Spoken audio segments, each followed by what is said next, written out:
ചെറിയ സജഷൻ ഉണ്ടായിരുന്നു. ഈ വോട്ട് ചെയ്യാൻ നീണ്ട ക്യൂ നിൽക്കുമ്പോൾ തീരെ വയ്യാതെ വരുന്ന കുറേ പേരിങ്ങനെ വരുമ്പോൾ ക്യൂവിൽ മണിക്കൂറുകളായി നിൽക്കുന്നവർ നിന്നു പോകുന്നു. അപ്പോൾ തീരെ അവശത അനുഭവിക്കുന്നവർ ഓൺലൈൻ ചെയ്യാത്തവരായിരിക്കും അവർക്കൊരു സെപ്പറേറ്റ് ഒരു ബൂത്ത് അറേഞ്ച് ചെയ്താൽ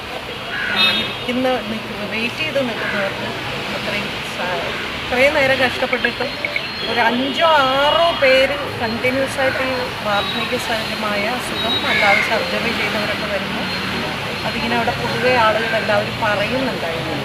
മാഡം മാധ്യമങ്ങളോട് പറയണം. അപ്പോൾ അതുകൊണ്ടാണ് അത് പറയുന്നത്. അതിനി അടുത്ത തവണയെങ്കിലും അതിലൊരു എന്തെങ്കിലും ഒരു ചേഞ്ച് വന്നാൽ നന്നായിരുന്നു എന്നൊരു അഭിപ്രായമുണ്ട്. ഇത്രയേ ഉള്ളൂ. ഈ പ്രായം, അതായത് തീരെ വയ്യാതെ ഒരുപാട് വാർദ്ധക്യമായ ഒരു അമ്മ തന്നെ വന്നിട്ട് അവർക്ക് ഏകദേശം ഒരു 15 മിനിറ്റോളം സമയം എടുക്കും.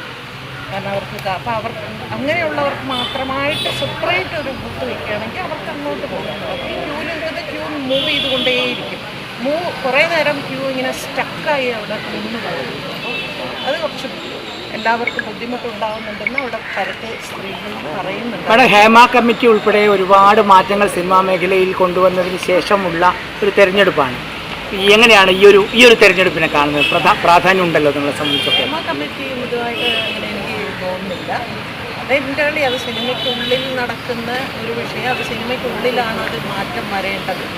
അതിൻ്റെ മാറ്റം തീർച്ചയായിട്ടും വളരെ ഗൗരവത്തോടു കൂടി ഇപ്പോൾ നടന്നുകൊണ്ടേയിരിക്കുന്നു. ഇപ്പം തന്നെ ഏറ്റവും അവസാനം സംവിധായകൻ രഞ്ജിത്തിൻ്റെ വിഷയമൊക്കെ തന്നെ ആ ഹേമ കമ്മിറ്റിയുടെ ഒരു ശക്തിയാണ് സ്ത്രീകൾക്ക് കിട്ടുന്നത് എന്ന് എനിക്ക് ബോധ്യം വന്നു. കാരണം ഇത് പറയാം, ധൈര്യമായിട്ട് ഇത് പരാതിപ്പെടാം.